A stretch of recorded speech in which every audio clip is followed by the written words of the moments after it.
What's the actual timeline? When can we start to see some announcements and decisions in the next 6 months, year, 2 years? What can the public and the sporting fans alike expect? I think for a start you're seeing Kevin Sheedy in Sydney as an ambassador, getting to understand what the facilities are that we have here. There's a huge program of community engagement that we're now entering. We would hope to have a lot more news come 2011, 2012, just as we have with the build-up to the Gold Coast licence. But this is all about building heartland support, so we're not going to rush it, but we are on a timetable that we've talked to the clubs about across the nation, and we're confident of that timetable. So when is the next step in the process, and what might we see? Well, we've got to build a cogent plan here. We've got to win hearts and minds. There's the development of a team. There's the use of the list changes to make sure we have a great team here, just as we've done with the Gold Coast list. There are lots of things we're going to be doing in the next couple of years, and it will be exciting to watch.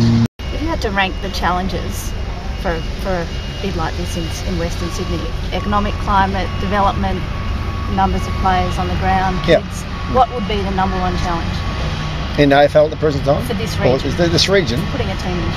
I think it's prime right now to, in tough times, economic times of this country and obviously the world, and the way that we are going to look at confronting all issues that come aboard this nation, this is the right time to come into an area at Blacktown and say, look, we have a different game.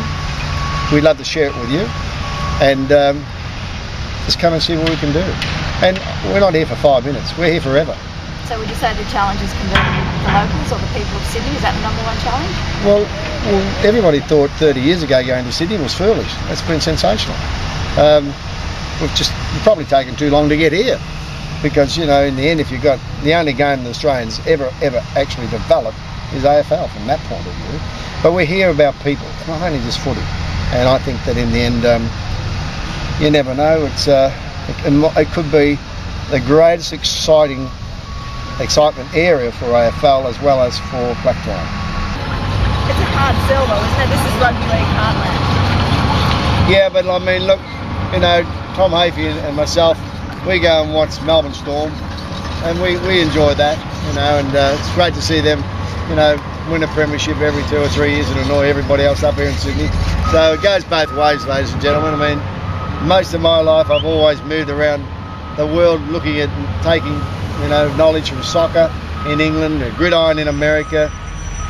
Obviously up here, when I first got my coaching job, I went to Jack and Judy Gibson's home down in down south, and of course, you know, he was a tremendous help to me when I first started. So if you don't connect with all, it's maybe we're not looking at our development of our country and taking it in the right direction in the next 25 years.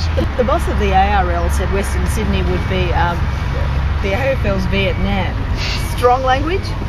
Oh yes, but look, you know, if you want a headline, that's what you'd say. And of course, we don't want to get into a headache and a head-butting session with rugby league and soccer, but the real gist of it all in the end is give your kids a chance.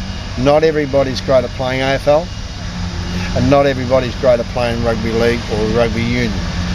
The athlete's body is so different for each sport, and of course with men and women, you know, we just need to connect with them and their families, and that's the way it is.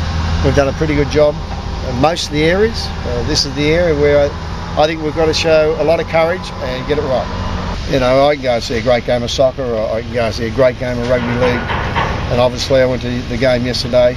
I'm a life member of Richmond. I wanted Richmond to really win, and of course the Swans won again. You know, so, but it's all fun. You know, really, in the end, you know, we've got a great country.